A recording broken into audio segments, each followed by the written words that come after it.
पंजाब दा अमन पसंद शहर चकवाल जिहदे उत्ते क्यामत ही टुट पई है। एक ऐसा खौफनाक सानिया होया जिन्हें पूरे मुल्क नूं हिला के रख दिता है और बहुत बड़ा जुल्म होया। और यह जुल्म किसी डाकू ने नहीं किया बल्कि तहफ्फुज देने वाली पुलिस ने किया। चकवाल दे विच 9 साल दी मासूम बच्ची आस्ट्रेलवी नयाद हानिया अहमद सीसीडी दी अंधाधुंध जो फायरिंग है जिहड़ियां गोलियां ने उन्हां दा निशाना बन गई और जाबहाक हो गई। और इस मासूम दी हलाकत दा यह मामला हुण आलमी सतह दे उत्ते भी गूंजन लग पिया। इस दर्दनाक सानहे ने पाकिस्तान और आस्ट्रेलिया दोनों मुल्कां नूं झंझोड़ के रख दिता है। एक फुल वर्गी मासूम जिहड़ी जान है वो चली गई है इहदे विच कि मतलब लाइक साडे मुल्क दे विच शहरियां दी जिहड़ी जिंदगी है वो इन्नी सस्ती है। आखिर इस बर्बरीयत का जो हिसाब है किहड़ा बंदा देगा? ये सवाल जिहड़ा ना वो हर दर्द दिल रखने वाला इंसान है जिहदे दिल विच एहसास है वो पुछदा पिया। इस वाक़े की तफसील जिहड़ी कुछ इस तरह है कि अगर बंदा वो तफसील पढ़े तो दिल खून दे आंसू रोंदा है। वैसे 9 साल हानिया अहमद और एदा बदनसीब खानदान मतलब लाइक तकरीबन हाल ही दे विच हज करके जिहड़ा ना वो हज की सादत करके पाकिस्तान आए सी। वापसी का दिन सी और 10 जून की वो मनहूस सुबह सी कि ये फैमिली चकवाल दे विच आपदी एक किराए की गड्डी दे विच सफर करती पई सी। लेकिन अचानक राह दे विच मुसल्ला जिहड़े डाकू ने वो आ गए और उन्होंने असलहे के जोर के उत्ते इस मासूम जिहड़ा खानदान हैगा इनू यरगमाल बना लिया। अच्छा, इसी दौरान जिहड़ा उत्थे पंजाब पुलिस जिहड़ी वो पहुंच गई। अच्छा, पुलिस कहती है कि मुलजमान ने फायरिंग की जिस तो बाद दोनों पासे गोलियां का तबादला शुरू हो गया। लेकिन इत्थे सीसीटीवी के एहलकारां ने जो वहशत दिखाई है ना वो शर्मनाक है। एक ना एहलकार ने बस ये फर्ज कर लिया कि मुलजमान जिहड़े ने वो इसी खानदान की गड्डी दे विच भजदे पे है और उन्हें ना आओ देखिया ना ताओ देखिया और गड्डी दे उत्ते अंधाधुंध फायरिंग कर दी। और फायरिंग जिहड़ी है ना वो एवें नहीं कीती हैगी बल्कि तड़ातड़ फायरिंग शुरू करती। यानी ये तो सीधा सीधा कतलेआम हो गया ना। पुलिस की इस वहशियाना गोलियां की जद विच आके ये 9 साल की बच्ची जिहड़ी हैगी हानिया वो मौके के उत्ते ही दम तोड़ गई। जबकि इस बच्ची के जिहड़े वालिद ने अदील अहमद और एदा वड्डा भरा जिहड़ा है वो भी गोलियां दे नाल शदीद जख्मी होया। इस मासूम बेटे नूं 2 गोलियां लगियां ने लेकिन शुक्र तो यह है कि भी इहदी जान बच गई है। मगर इस प्यो दे दिल तो पुछ के देखो कि भी उहदे दिल ते की लंघदी पई है जिहदा एक फुल वर्गा जिहड़ा हैगा ना लखते जिगर उहदा उहनूं जनाजा चुकना पिया।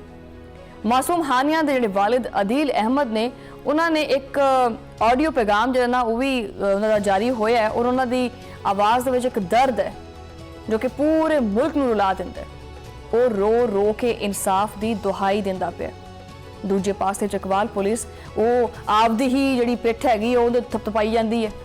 पुलिस ये दावा करती पई है कि डकैती करने वाले दोनों डाकू जिहड़े हैगे ने वो एक मुबैना मुकाबले दे विच मारे गए ने। मगर सवाल यह है कि की डाकुआं दे मरण दे नाल जिहड़ा है वो तुसीं ये भी कर सकते हैं कि भी किसी दी तुसीं गोद भी उजाड़ दिओ। तुसीं डाकू मारने हैं कि बच्ची मारनी है? मतलब कि इन्ना भी पता नहीं हैगा, इन्नी भी सेंस नहीं है कि भी गोलियां किन्नियां चलानियां ने किवें चलानियां, भी शहरियां दी भी तो जानो माल दा तहफ्फुज करना है कि नहीं करना।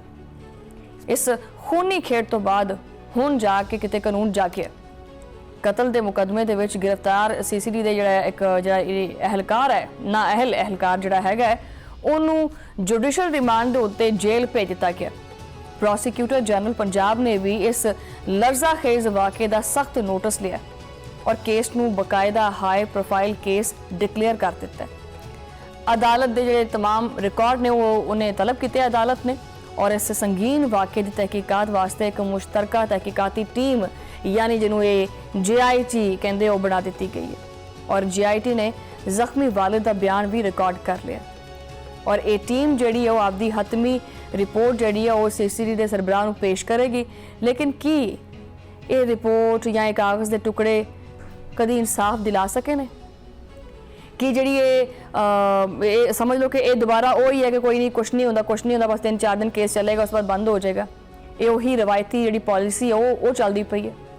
तुसी जरा CCD दे जी डिटाई है ना वह आलम वेखो कि ਜਦੋਂ ਚੌਧਰੀ ਚਾਰੋਂ ਪਾਸੋਂ ਫਸ ਜਾਂਦਾ ਹੈ ਨਾ ਔਰ ਆਲਮੀ ਦਬਾਅ ਵੀ ਪੈਂਦਾ ਹੈ ਤਾਂ ਫਿਰ ਸੀਸੀਡੀ ਨੇ ਬਲਾਖਿਰ ਆਪਦੀ ਗਲਤੀ ਦਾ ਇਤਰਾਫ ਕੀਤਾ ਹੈ। ਵਰਨਾ ਅਗਰ ਚਾਰੋਂ ਪਾਸੋਂ ਦਬਾਅ ਨਾ ਪੈਂਦਾ ਤੇ ਇਹਨਾਂ ਨੇ ਆਪਣੀ ਗਲਤੀ ਦਾ ਇਤਰਾਫ ਵੀ ਨਹੀਂ ਕਰਨਾ ਸੀ। ਲਾਹੌਰ ਦੇ ਵਿੱਚ ਮੀਡੀਆ ਜਿਹੜੀ ਬਰੀਫਿੰਗ ਹੈਗੀ ਹੈ ਉਹਦੇ ਦੌਰਾਨ ਐਸਪੀ ਸੀਸੀਡੀ ਜਿਹੜੇ ਨੇ ਉਹਨਾਂ ਨੇ ਮੰਨਿਆ ਹੈ ਕਿ ਹਾਨੀਆਂ ਦੀ ਹਲਾਕਤ ਜਿਹੜੀ ਹੈ ਨਾ ਉਹ ਉਹਨਾਂ ਦੇ ਹੀ ਆਪਦੇ ਇੱਕ ਅਹਿਲਕਾਰ ਦੇ ਕੋਲੋਂ ਹੋਈ ਹੈ, ਉਹਨਾਂ ਦੇ ਹੱਥੋਂ ਹੋਈ ਹੈ ਔਰ ਉਹਨਾਂ ਨੇ ਮੁਤਾਸਰਾ ਫੈਮਿਲੀ ਨੂੰ ਇਨਸਾਫ ਦੀ ਯਕੀਨ ਦਹਾਨੀ ਵੀ ਕਰਾ ਦਿੱਤੀ ਹੈ ਔਰ ਆਖਿਆ ਹੈ ਕਿ ਗਫਲਤ ਕਰਨ ਵਾਲੇ ਜਿਹੜੇ ਅਹਿਲਕਾਰ ਨੇ ਉਹਨਾਂ ਦੇ ਖਿਲਾਫ ਅਸੀਂ ਸਖਤ ਕਾਰਵਾਈ ਕਰਾਂਗੇ। ਠੀਕ ਹੈ, ਔਰ ਨਾਲ ਹੀ ਉਹਨਾਂ ਨੇ ਇਹ ਚੀਜ਼ ਵੀ ਕਹਿ ਦਿੱਤੀ ਹੈ ਕਿ ਦੇਖੋ ਅਸੀਂ ਆਪਣੀ ਗਲਤੀ ਮੰਨਦੇ ਹਾਂ, ਲੇਕਿਨ ਨਾਲੋਂ ਨਾਲ ਤੁਸੀਂ ਇਹ ਵੀ ਤਾਂ ਵੇਖੋ ਨਾ ਕਿ ਇਸ ਤੋਂ ਪਹਿਲੇ ਕਿੰਨੇ ਮੁਕੱਦਮੇ ਹੁੰਦੇ ਸੀ, ਕਿੰਨੀਆਂ ਵਾਰਦਾਤਾਂ ਹੁੰਦੀਆਂ ਸੀ, ਉਹਨਾਂ ਦੇ ਵਿੱਚ ਕਾਫੀ ਹੱਦ ਤੱਕ ਕਮੀ ਹੋ ਗਈ ਹੈ। ਇਸ ਤੋਂ ਪਹਿਲੇ ਵੀ ਕਈ ਮੁਕਾਬਲੇ ਹੋਏ ਨੇ ਲੇਕਿਨ ਕਦੀ ਇਦਾਂ ਦੀ ਸ਼ਿਕਾਇਤ ਨਹੀਂ ਮਿਲੀ ਤਾਂ ਕੋਈ ਇੱਕਾ ਦੁੱਕਾ ਐਵੇਂ ਵਾਕਿਆ ਹੋ ਗਿਆ ਤਾਂ ਅਸੀਂ ਮਦਦ ਕਰ ਲੈਂਦੇ ਹਾਂ। ਠੀਕ ਹੈ, ਯਾਨੀ ਉਹੀ ਗੱਲ ਹੈ ਕਿ ਅਗਰ ਇੱਕ ਵਾਕਿਆ ਵੀ ਹੋ ਜਾਵੇ ਨਾ ਤਾਂ ਉਹ ਇੱਕ ਵਾਕਿਆ ਨਹੀਂ ਹੁੰਦਾ ਬਲਕਿ ਇੱਕ ਖਾਨਦਾਨ ਉਜੜਦਾ ਹੈ ਔਰ ਆਪਦੀ ਨਾਅਹਿਲੀ ਨੂੰ ਛੁਪਾਉਣ ਵਾਸਤੇ ਪੁਰਾਣੀ ਜਿਹੜੀ ਕਾਰਕਰਦਗੀ ਹੈ ਇਹ ਉਹਦੇ ਗੁਣ ਗਾਣਾ ਸ਼ੁਰੂ ਕਰ ਦਿੰਦੇ ਆ। ਇਹ ਮਾਮਲਾ ਜਿਹੜਾ ਹੈ ਨਾ ਉਹ ਸਿਰਫ ਪਾਕਿਸਤਾਨ ਦੀ ਹਦੂਦ 'ਚ ਨਹੀਂ ਰਿਹਾ, ਇਹ ਉਸ ਤੋਂ ਨਿਕਲ ਚੁੱਕਿਆ ਹੋਇਆ। ਆਸਟ੍ਰੇਲੀਆਵੀ ਵਜ਼ੀਰ ਆਜ਼ਮ ਨੇ ਖੁਦ ਮੈਦਾਨ ਦੇ ਵਿੱਚ ਆ ਕੇ ਇਸ ਵਾक़ੇ ਦੀ ਸ਼ਫਾਫ ਔਰ ਮੁਕੰਮਲ ਤਹਿਕੀਕਾਤ ਦਾ ਸਖਤ ਮੁਤਾਲਬਾ ਵੀ ਕਰ ਦਿੱਤਾ। ਉਹਨਾਂ ਨੇ ਵਾਜ਼ਹ ਕੀਤਾ ਹੈ ਕਿ ਆਸਟ੍ਰੇਲੀਆਵੀ ਸ਼ਹਿਰੀ ਜਿਹੜੇ ਨੇ ਉਹਨਾਂ ਦੀ ਹਲਾਕਤ ਦੇ ਉੱਤੇ ਅਸੀਂ ਕਿਸੇ ਵੀ ਕਿਸਮ ਦਾ ਕੋਈ ਸਮਝੌਤਾ ਨਹੀਂ ਕਰਨਾ। ਇਧਰ ਮੁਲਕ ਦੇ ਅੰਦਰ ਵੀ ਸ਼ਦੀਦ ਗੁੱਸਾ ਹੈ ਔਰ ਸੀਸੀਡੀ ਜਿਹੜੇ ਅਹਿਲਕਾਰ ਨੇ ਉਹਨਾਂ ਦੀ ਫਾਇਰਿੰਗ ਦਾ ਇਹ ਹੌਲਨਾਕ ਮਾਮਲਾ ਹੈ। ਹੁਣ ਜਿਹੜਾ ਇਹ ਮਾਮਲਾ ਹੈ ਇਹ ਪੰਜਾਬ ਅਸੈਂਬਲੀ ਤੱਕ ਪਹੁੰਚ ਗਿਆ ਜਿੱਥੇ ਹਕੂਮਤ ਦੇ ਖਿਲਾਫ ਤਵੱਜਾ ਦਿਲਾਓ ਨੋਟਿਸ ਜਮ੍ਹਾਂ ਕਰ ਦਿੱਤਾ ਗਿਆ। ਇਬਤਦਾਈ ਮਾਲੂਮਾਤ ਦੇ ਮੁਤਾबिक ਫਾਇਰਿੰਗ ਕਰਨ ਵਾਲੇ ਅਹਿਲਕਾਰ ਨੇ तमाम ਜਿਹੜੀਆਂ ਵੀ SOPs ਸੀ ਉਹਨਾਂ ਦੀਆਂ ਧੱਜੀਆਂ ਉਡਾ ਦਿੱਤੀਆਂ, ਯਾਨੀ ਬਗੈਰ ਵਾਰਨਿੰਗ ਦੇ। ਇੱਕ ਤਾਂ ਨਾ ਬੰਦਾ ਵਾਰਨਿੰਗ ਦਿੰਦਾ, ਬਗੈਰ ਵਾਰਨਿੰਗ ਦੇ ਗੋਲੀ ਚਲਾਈ ਹੈ ਔਰ ਸ਼ਨਾਖਤ ਦੇ ਮਿਆਰ ਨੂੰ ਤਾਂ ਬਿਲਕੁਲ ਹੀ ਉਹਨੇ ਆਖਿਆ ਕਿ ਰਹਿਣ ਹੀ ਦਿਓ, ਸ਼ਨਾਖਤ ਤਾਂ ਕਰਨੀ ਨਹੀਂ ਹੈਗੀ, ਉਹਨੇ ਉਸ ਚੀਜ਼ ਨੂੰ ਨਜ਼ਰਅੰਦਾਜ਼ ਕਰ ਦਿੱਤਾ। ਇਹ ਵਹਿਸ਼ਤਨਾਕ ਵਾਕਿਆ ਸਾਡੇ ਕਾਨੂੰਨ ਨਾਫਜ਼ ਕਰਨ ਵਾਲੇ ਇਦਾਰਿਆਂ ਦੀ ਤਰਬੀਅਤ ਦੇ ਉੱਤੇ ਇੱਕ ਬਹੁਤ ਵੱਡਾ ਥੱਪੜ ਹੈ। ਕੀ ਸਾਡੀ ਪੁਲਿਸ ਸਿਰਫ ਗੋਲੀ ਚਲਾਉਣਾ ਜਾਣਦੀ ਹੈ? ਕੀ ਮਾਸੂਮ ਸ਼ਹਿਰੀਆਂ ਦਾ ਤਹਫੁਜ਼ ਉਹਨੂੰ ਕਰਨਾ ਉਹਨਾਂ ਦਾ ਫਰਜ਼ ਨਹੀਂ ਹੈ? ਬਲਕਿ ਸੱਚੀ ਗੱਲ ਤਾਂ ਇਹ ਹੈ ਕਿ ਪੁਲਿਸ ਮੁਜਰਮਾਂ ਦੇ ਤਾਕੁਬ ਦੇ ਵਿੱਚ ਜਿੰਨੀ ਮੁਸਤਦ ਹੁੰਦੀ ਹੈ ਨਾ ਉਨੀ ਮਾਸੂਮ ਸ਼ਹਿਰੀਆਂ ਦੀ ਜਾਨ ਵਾਸਤੇ ਨਹੀਂ ਹੁੰਦੀ।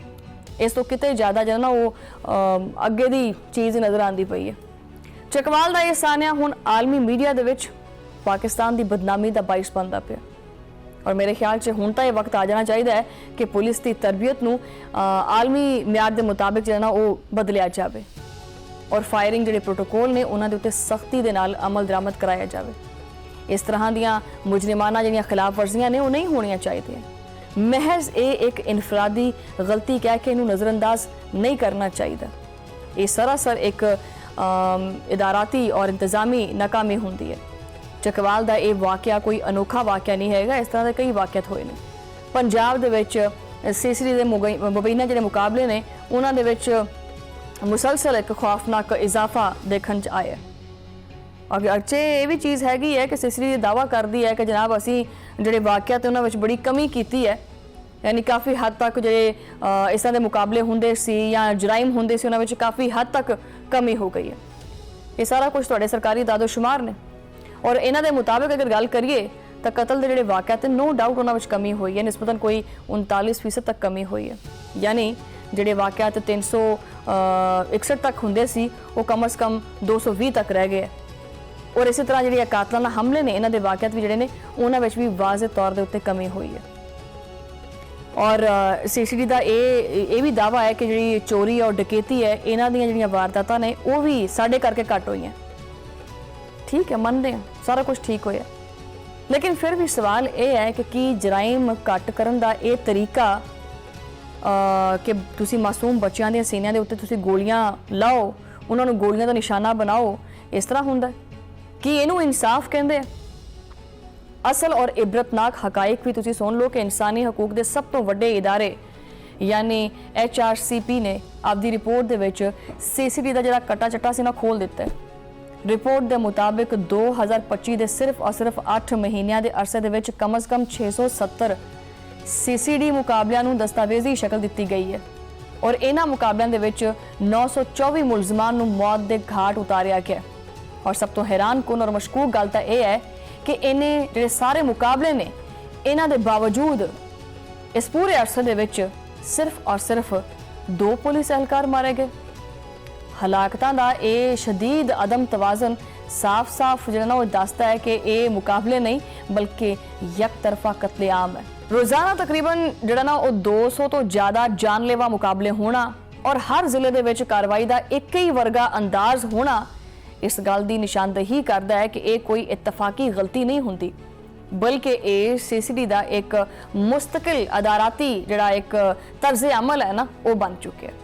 ਇਹ ਡਿਪਾਰਟਮੈਂਟ ਜਿਹੜਾ ਨਾ ਹੁਣ ਕਾਨੂੰਨ ਦਾ ਮੁਹਾਫਿਜ਼ ਨਹੀਂ ਰਿਹਾ।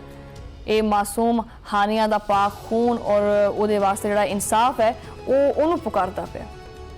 ਲੇਕਿਨ ਇਸ ਮਾਈਂਡਸੈਟ ਨੂੰ ਆਪਾਂ ਨੂੰ ਬਦਲਣਾ ਚਾਹੀਦਾ ਹੈ ਕਿ ਜਿਹੜੇ ਹਾਲਾਤੋਂ ਵਾਕਿਆਤ ਨੇ ਜ਼ਰੂਰੀ ਨਹੀਂ ਹੈ ਕਿ ਵੀ ਕੋਈ ਵੀ ਬੰਦਾ ਹੈਗਾ ਅਗਰ ਤੁਸੀਂ ਉਹਨੂੰ ਫੜਨਾ ਹੈ ਤੇ ਉਹਨੂੰ ਫੜਨ ਦੀ ਬਜਾਏ ਬਕਾਇਦਾ ਗੋਲੀਆਂ ਦਾ ਜਾਂ ਮੁਕਾਬਲੇ ਦਾ ਤੁਸੀਂ ਜਿਹੜਾ ਨਾ ਉਹਦੇ ਵਿੱਚ ਲਿਆ ਕੇ ਤੇ ਉਹਨੂੰ ਸਾਈਡ ਤੇ ਹੀ ਕਰ ਦਿਓ। ਇਦਾਂ ਨਹੀਂ ਚੱਲਦਾ।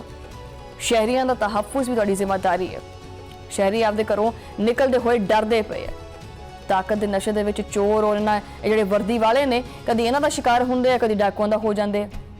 ਬਹਰਹਾਲ ਦੇਖਣਾ ਇਸ ਕੇਸ ਦੇ ਵਿੱਚ ਇਹ ਹੈ ਕਿ ਆਸਟ੍ਰੇਲੀਆਈ ਹਕੂਮਤ ਦੇ ਦਬਾਅ ਤੋਂ ਬਾਅਦ ਕੀ ਸਾਡੀ ਹਕੂਮਤ ਇਸ ਮਜ਼ਲੂਮ ਔਰ ਬਰਬਾਦ ਫੈਮਿਲੀ ਨੂੰ ਵਾਕਈ ਕੋਈ ਇਨਸਾਫ ਦੇਵੇਗੀ ਜਾਂ ਹਮੇਸ਼ਾ ਦੀ ਤਰ੍ਹਾਂ ਇਸ ਕੇਸ ਨੂੰ ਵੀ ਫਾਈਲਾਂ ਦੇ ਢੇਰ ਦੇ ਵਿੱਚ ਜਿਹੜਾ ਨਾ ਉਹ ਦਬਾ ਦੇਣਗੇ ਔਰ ਉਹਦੇ ਉੱਤੇ ਮਿੱਟੀ ਕੱਟਾ ਪੈ ਜਾਏਗਾ।